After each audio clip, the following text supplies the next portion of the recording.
Muy bien, bienvenidos al segmento semanal 4D con Jorge Yamamoto y Maite Vizcarra y yo soy Augusto Álvarez, pues vamos a conversar hoy de dos temas que nos ha provocado conversar con ustedes este partido. Vamos a conversar al comienzo sobre TVDINA. ¿Por qué la presidenta quiere tener un programa de televisión cada domingo a las 8? Y luego vamos a conversar sobre gente que toma riesgo, a propósito de estas dos escaladoras de montaña japonesas que murieron cuando estaban subiendo aquí en la Cordillera Blanca. Así es que, Jorge, Maite, bienvenidos a nuestro evento semanal. Empezamos con TVDINA. La señora Dina Boluarte cree que necesitamos un programa de televisión para ser más popular. Su popularidad anda por 3% y entonces dice, ¿cómo subimos? Me presento yo en la televisión cada domingo y cree que así la gente la va a querer. ¿Por qué la gente toma riesgos, o toma para juntar con el otro, que son absolutamente a toda vista un error? ¿O creen que es un acierto? Mi hipótesis es que hay asesores que no tienen mucha experiencia y en situaciones de desesperación pueden hacer algunas recomendaciones poco razonables. Y si las mayores críticas le salen los domingos por la noche, entonces, Claro. oh, vamos a tener un programa los domingos a la noche para quitarles rating. Y probablemente le hubiera quitado rating porque la gente estaría con canchita para ver el Sí, programa, claro.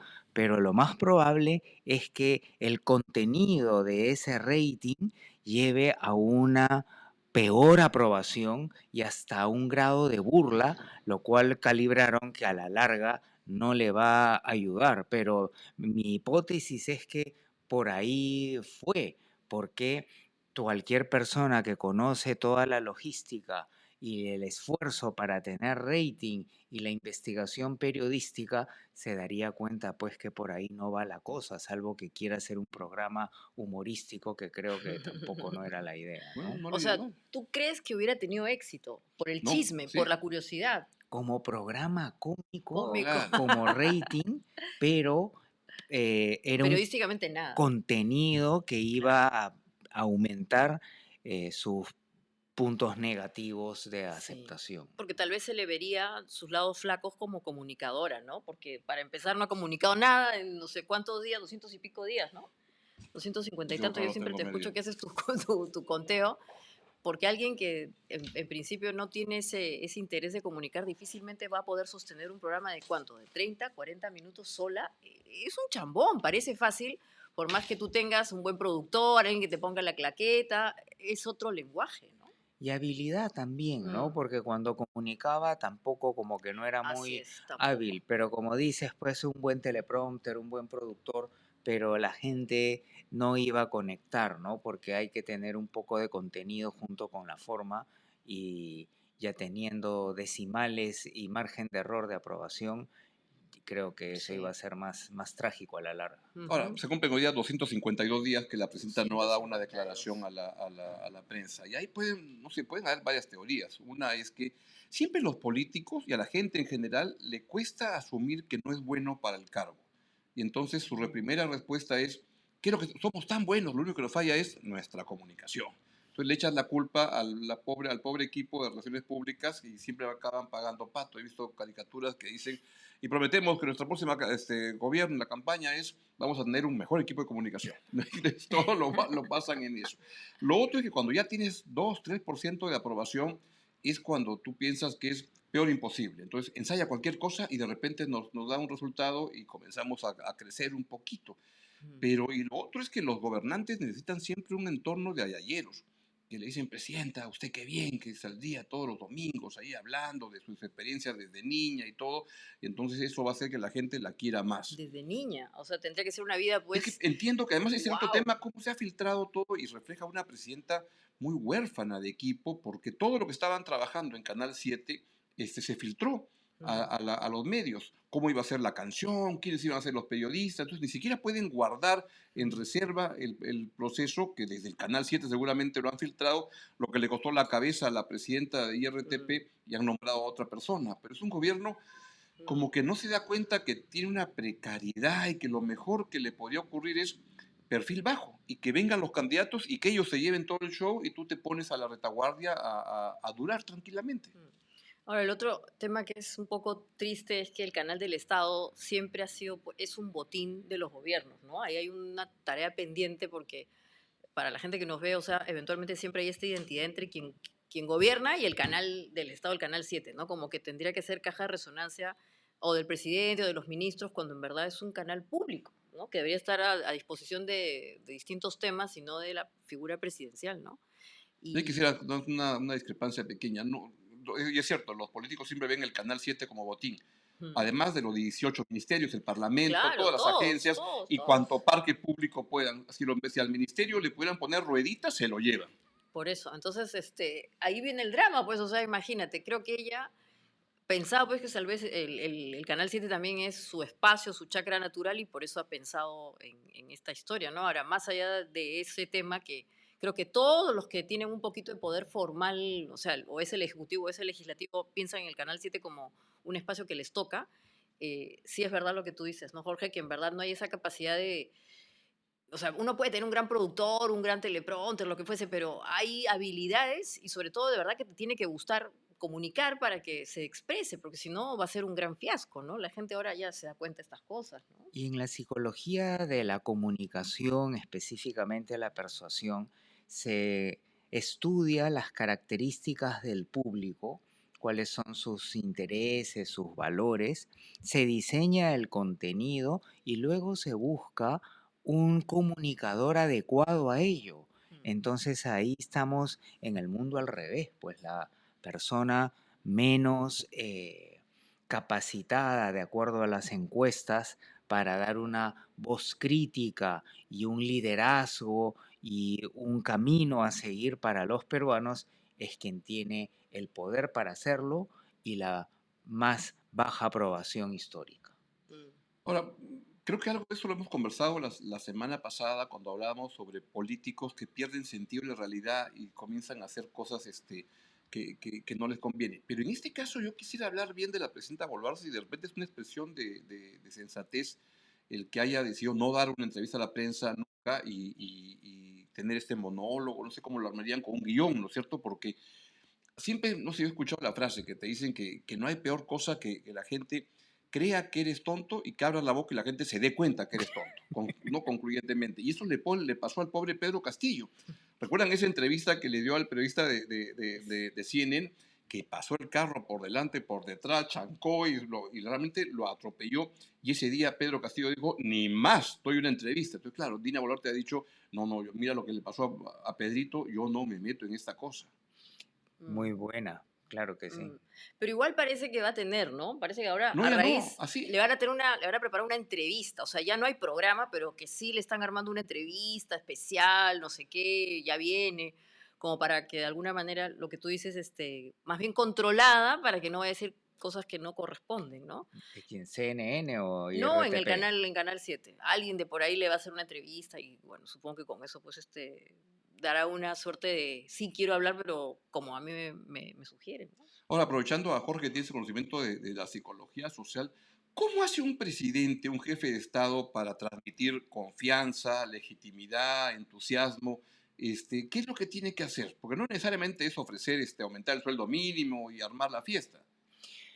Son dos cosas siempre relativas, que es fondo y forma. Fondo y forma. Entonces, en el mundo ideal, el fondo es que identifique las necesidades de la población y que de manera simple lance una hoja de ruta para satisfacer esas necesidades a una importante Interesante. mayoría y sin conflicto entre los componentes sociales y que lo comunique de una manera amigable, simpática y simple. Ese es en el Mm, mundo ideal, pero en el mundo perverso, claro, hay los que no tienen ni fondo ni y forma. forma. Hay unos que no tienen fondo, pero tienen mucha forma Ujú. Claro. y han practicado a lo largo de la vida el arte del floreo y lo trasladan al ámbito político Sí. y sobre todo comparando con el vacío, entonces, ¿quién gana? ¿Fondo cero sin floro o fondo 0.1 con floro? Entonces aparece el Mm. caldo de cultivo para la demagogia. ¿Tú, Mm. Maite, qué cosa prefieres? ¿Fondo o forma? Si tienes que elegir, claro, uno preferiría las dos, ¿no? Pero solo una, Bueno, yo creo que hoy día la forma es importante, porque tú la puedes, forma. claro, porque se puede hacer un discurso con dos ideas básicas o media idea, ¿ah? Realmente. Esto de las redes sociales ayuda mucho a vestir una idea o media idea, ¿no? Y cuando tú hablabas del tema del asunto de discurrir, discursivo, yo pensaba en algunos líderes de izquierda novedosos, como por ejemplo el Puca, ¿cómo se llama? Bellido. El Puca Es un Bellido, buen que comunicador. es un muy buen comunicador, o el mismo Guillermo Bermejo, ¿no? También es bueno. Que son buenos, comunican, y tú los ves que tienen cierta capacidad de articulación, que no todos los políticos lamentablemente en el Perú tienen, y alguien me decía que eso venía porque estas dos personas han tenido un pasado vinculado al sindicalismo y que en los sindicatos, desde gente joven, desde muy joven, les enseñan pues estas cuestiones de estar debatiendo que sí, que no, esas situaciones en donde tienen que estar negociando, armando grupos, no sé qué, eso les da una ventaja competitiva respecto de las otras personas de izquierda y claramente se ve, ¿no? O sea, como digo, tanto Bellido como Bermejo son dos personas que comunican muy bien y que mira, sin tener que estar gritando como otra gente de la izquierda que grita y de verdad que cada vez que gritan parece que se hubieran fumado algo, se hubieran tomado una pepa. Esos patas pues hablan tranquilos, comunican y hasta con sentido del humor, ¿no? Entonces yo creo que hoy creo que es muy importante la forma y como digo, tú puedes hacer un discurso con una idea o media idea, pero siempre que esté bien elaborada, ¿no? Bien vestida ahora como se dice, ¿no? Y en esa línea recuerdo que yo he tenido asistentes de docencia muy competentes, con mucho conocimiento, que estudian mucho, pero son un poquito apagaditos, ¿no? Y Mm, decían Mm. cosas muy buenas y la gente los evaluaba así más o menos. Y he tenido gente florera que leía la contratapa del libro, que no duraron 2 semestres porque al siguiente había que cambiarlos y salía al tope en las evaluaciones ya. docentes. Entonces, también conectándolo con lo que acabas de decir, pueden haber políticos con mucha capacidad de comunicación, pero muy nocivos. Entonces, Sí. junto con la autorregulación, creo que en la educación desde la primaria deberíamos de educar para detectar al florero y ver un poco más allá de la forma y capturar al fondo, porque a veces hay gerentes generales de una empresa muy complicada, ¿no? Que no pueden dar un buen discurso, pero que sacan adelante la empresa y son solidarios con su personal y con su comunidad. Pero el florero, Interesante. cuando se miden los resultados a corto plazo, termina haciendo un desmadre en la organización y en su entorno. O sea, lo ideal sería que sea fondo y forma, ¿no? Lo que pasa es que también creo yo con estos nuevos espacios digitales, lo que prima es la forma, ¿no? Yo he hablado de vestir y vamos a ver seguramente muchos candidatos que van a Mm. salir con el muñequito, no sé qué, con su avatar y eso pues conecta mucho más allá de lo que digan, ¿no? Pero idealmente debería ser los dos. Ahora, Mm. siguiendo lo que tú comentas, Jorge, más allá de, o sea, una cosa es comunicar y otra cosa es la propaganda, ¿no? Y en la propaganda, que está muy vinculado con comunicar una idea base o media idea base y dale, la forma es muy importante, ¿no? Los dictadores estos históricos, Mussolini, Hitler, Pero respondía con tenían un eso, ¿no? momento. Y la gente quería ese tipo de seguridad de todo, ¿no? Porque Italia, Alemania estaban después de la Primera Guerra muy mal, entonces Como el tenía un líder Perú, que como el les. Perú, o Pero sea. a eso voy. Y no sé si hoy día los tiempos van cambiando, pero por ejemplo, dos discurseros buenos en el Perú, que yo recuerde, Fernando Belaúnde, bueno, Aya La Torre, y Alan García, ¿no? Tenían una capacidad de hablar muy bien. De Quien no argumentación. hablaba bien, Alberto Fujimori, pero ahí era de fondo, era Mm, cumplo, ¿no? Usted voy acabo con Sendero, acabo con Sendero, acabo con la inflación, acabo con la inflación, ¿no? E iba al pueblito y decía, ¿qué quieren acá? Puente, ya, puente, yo vengo acá y cumplo. O sea, no había mucho efectivo. floro, pero tenía capacidad de cumplir. Y uno ve discurseros buenos, no sé, en Estados Unidos, Ronald Reagan era un gran, daba discursos muy bonitos. Trump no, Trump es un salvaje, pero tiene gente que lo sigue. O Churchill sale y dice, en vez de ofrecer grandes cosas, te dice sangre, sudor y lágrimas, ¿no? Y la gente se Las entusiasma con eso. sus frases, los lemas, ¿no? Pero de allí a, un poco para conectar con los otros temas que estábamos conversando, de ahí a que alguien se lance a hacer cosas para las que eventualmente no tiene cierta capacidad, eso es un poco asumir un riesgo, pero también, ¿cómo podríamos calificarlo? Como una gran autoestima o no o algo que no está midiendo las consecuencias o absolutamente una persona totalmente pues ignorante de lo que se viene, ¿no? Porque el riesgo se puede alucinar también así, ¿no? Es decir, de alguna manera, yo me meto a un negocio que no sé nada, pero confío tanto en mis Mm. capacidades que me va a ir bien, o eventualmente no sé nada, pero creo que como es exploratorio por ahí que me liga. Bueno, puede ser una parte cognitiva, ¿no? De una falta de capacidad de visión de mínimo largo plazo Mm, y mete la pata. Puede ser un tema de autoestima inflada que tiene la autoestima baja, pero tiene mucha necesidad de demostrar que tiene valor y se mete a cosas que no funcionan. Y estas personas tienen poca capacidad de darse cuenta, uy, metí la pata, vamos a cambiar de camino, sino insiste a grados que Mm. son eh, ujú. dañinos, ¿no? Y finalmente, pues, la influencia del entorno. Entonces hay personas que pueden tener muchos ayayeros y que no tienen mucha capacidad autocrítica que correlaciona con la capacidad intelectual y termina emprendiendo y continuando cosas que no tienen sentido, ¿no? Yo quisiera ser Ujú. políticamente muy incorrecto, pero los mejores discursos del pasado reciente de la política peruana, ¿quién los ha dado? Martín Vizcarra al mediodía cuando hablaba de la Claro, pandemia. Martín. Todos esperábamos en nuestras casas a que saliera Martín Vizcarra y nos dijera, no sé, cuatro cosas y al final decía, dos más, 2 semanas más y salimos, ¿no? Y no salíamos nunca de eso, Pero es un gran pero te daba como comunicador. tranquilidad que alguien estaba. Después ya las cosas no salieron bien, pero en ese momento era el momento esperado Mm. del día. Y era Así la como la tormenta. basura salía a aplaudirnos a las 8 de la noche, Martín Vizcarra al mediodía para escuchar qué nos podía decir.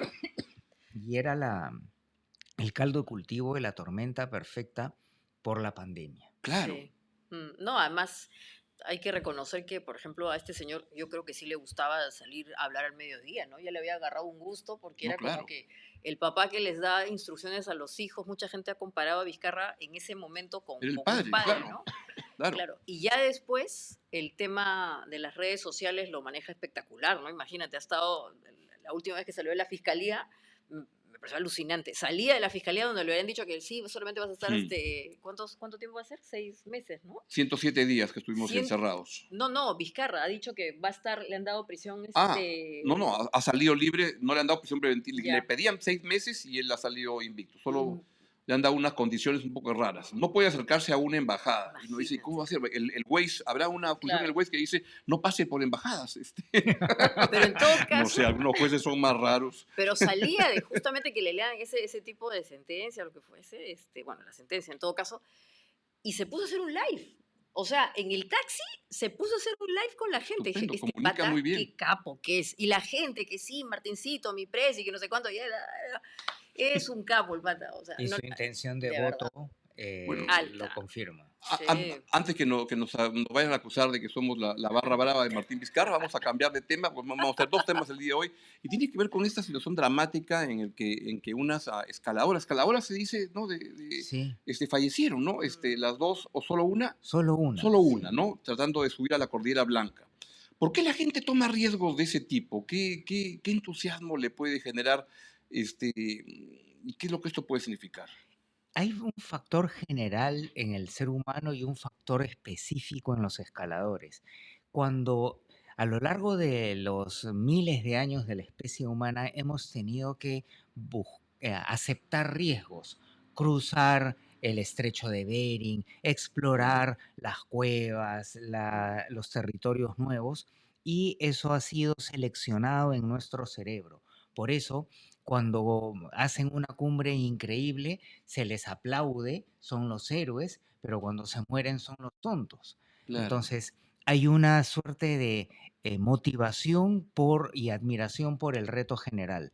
Ahora, los escaladores de alta montaña tienen un perfil específico, que es una mezcla de un genotipo que tiene que ver con la dopamina, pero una dopamina específica que busca muchas emociones y no el reto de la adrenalina de tirarse de un paracaídas, sino de metas que les pueden tomar meses y años. Y ya se ha encontrado que esa psicología refuerza el placer alucinante de la cima antes que el riesgo y los meses de Preparación. esfuerzo. Sí. Y tiene que ver también con un gen que pasa por una infancia más o menos complicada. Entonces el cerebro madura en modo hay que sufrir, peruano sufrir, o sufre, escalador sufre, y cuando encuentra un fin de semana confortable, se siente incómodo y tiene Mira. que pisarle el poncho al diablo. Y agrego una pregunta ahí, perdón, Magda, es que el escalador, a diferencia, no sé, siento, Paolo Guerrero mete el gol en el minuto final y el estadio se viene abajo y sabe que todos lo están viendo. El escalador es muy solitario. O sea, llega a la cima y pone su banderita y se toma la foto, pero es un silencio el que debe tener en medio de la gloria. Exactamente, es un reto más personal, pero obviamente siempre hay una comunidad de Claro. escaladores, pero no es la masa del fútbol. Y más aún, parte del entrenamiento psicológico que se le hace a los escaladores es que no debe celebrar la cima porque se cambia su Ah, sistema de sí. dopamina por un opioide y aumenta la Ah, probabilidad de los Qué accidentes. interesante. Entonces, por ejemplo, el gran escalador peruano Richard Hidalgo, claro. él se tomaba la foto y bajaba. Y el entrenamiento era que celebren el campamento base, pero el viaje del campamento base hasta Lima era toda otra aventura y celebraba recién en Barranco chupando con sus En amigos, la noche con los no amigos. en el campamento base.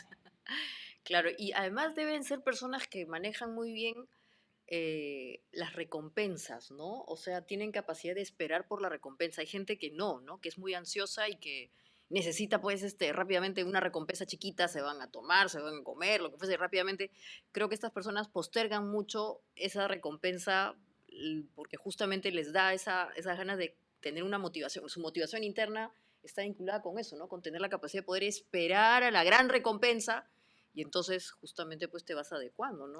Que no es muy fácil, ¿no? Porque es una suerte de disciplina. Sí, y un efecto interesante es que cuando en la Cordillera Blanca hay un número grande de fallecidos en acción, el siguiente año atrae a más ¿Ah, sí? escaladores extremos. Así. Ese es un ¿Y qué efecto es gente buscando paradójico. la muerte, o sea, o acercarse a la muerte y salir ilesa de ese trance, o es la búsqueda de algo distinto?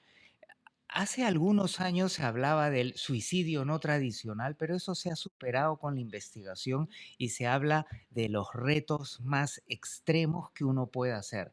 Y esa línea de investigación se traslada a la vida. Entonces, uno puede tomar riesgos y buscar su propio Huascarán o Everest, Mm, que es un negocio, un proyecto social, así es. o llevar bienestar a una población y que refleja todos esos pasos, porque por ejemplo, estas escaladoras japonesas no eran turistas, sino eran escaladoras deportivas que habían hecho cimas muy Ah, sí. complicadas alrededor del mundo y no fueron por la ruta de la lomita del Huascarán, bueno, la lomita de 6.700 metros, sino por una pared muy larga y muy Por la más inclinada brava. que se llama el Escudo.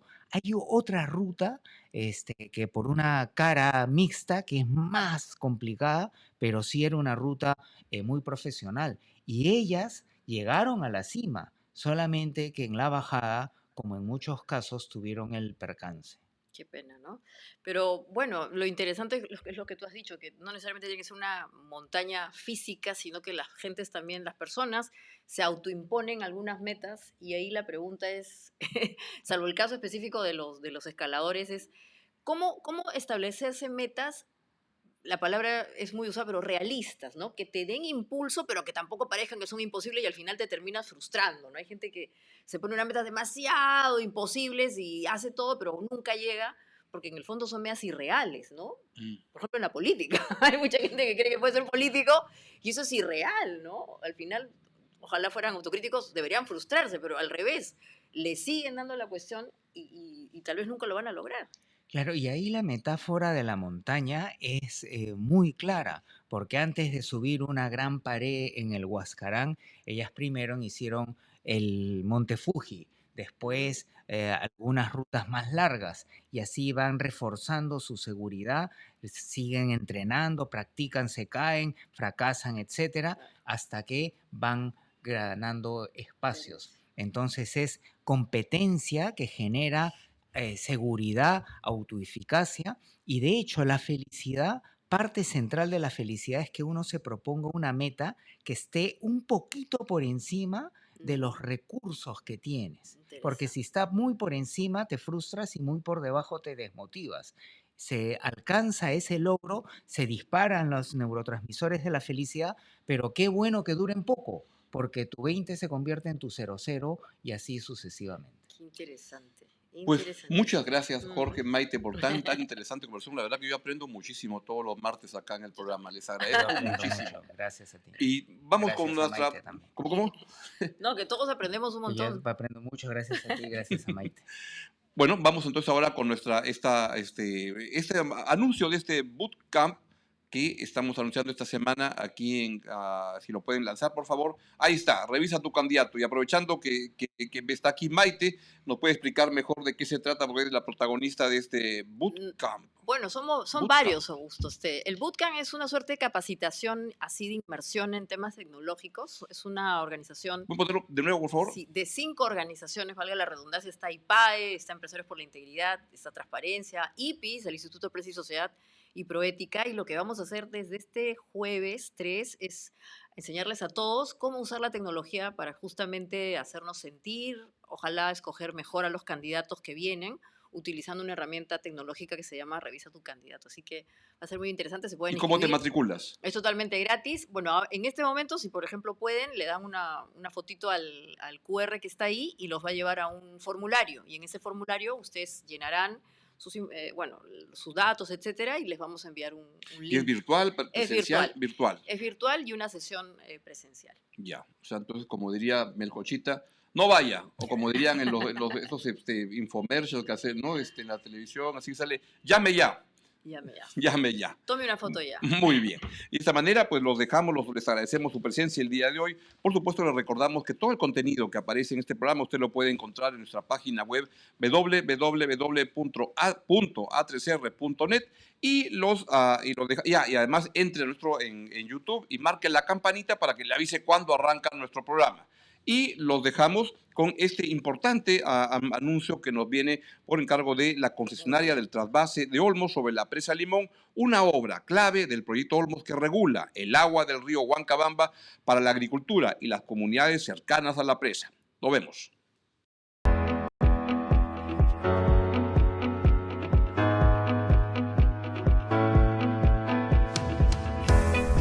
La presa Limón es una obra clave del proyecto Olmos. Es una estructura vital que regula el agua del río Huancabamba para la agricultura y las comunidades cercanas de la presa, además de permitir el trasvase de agua para la irrigación Olmos. Sin embargo, el arrastre natural de sedimentos en el río es un desafío constante. La cuenca alta del río Huancabamba tiene poca vegetación y cobertura forestal, por lo que cuando llueve, los suelos se erosionan rápidamente, arrastrando sedimentos, ramas y piedras al cauce del río, para finalmente acumularse en el embalse generando la colmatación de la presa Limón, reduciendo su capacidad de almacenamiento. Para asegurar la continuidad del trasvase de agua para Olmos, es esencial un manejo profesional y eficaz de los sedimentos con las siguientes acciones. 1. Realizar muestreos y batimetrías. 2. Purgas de sedimento con caudales de 350 metros cúbicos por segundo por la descarga de fondo, para lo cual se deberá delimitar la faja marginal del río y construir defensas ribereñas para la protección de las comunidades. 3. Reforestación y revegetación de la cuenca del río Huancabamba para reducir la erosión y disminuir la llegada de sedimentos al embalse. 4. Dragado de sedimentos para disminuir la colmatación de embalse, intervención esencial para la futura operatividad de la presa. Para lograr estas acciones en el corto plazo, es necesario un trabajo coordinado entre el gobierno central, el gobierno regional de Lambayeque y la empresa concesionaria. Sin embargo, la solución definitiva a mediano plazo para la sostenibilidad del proyecto Olmos es recrecer la presa Limón a 85 metros de altura, como fue concebido el diseño original para incrementar su capacidad de almacenamiento. El éxito del proyecto Olmos se debe a la contribución del Estado peruano, los empresarios, los agricultores, las comunidades y las concesionarias. Ahora más que nunca, con el compromiso de todos, se debe mantener la continuidad de la presa Limón y el trasvase de aguas a Olmos para asegurar el desarrollo sostenible de la región.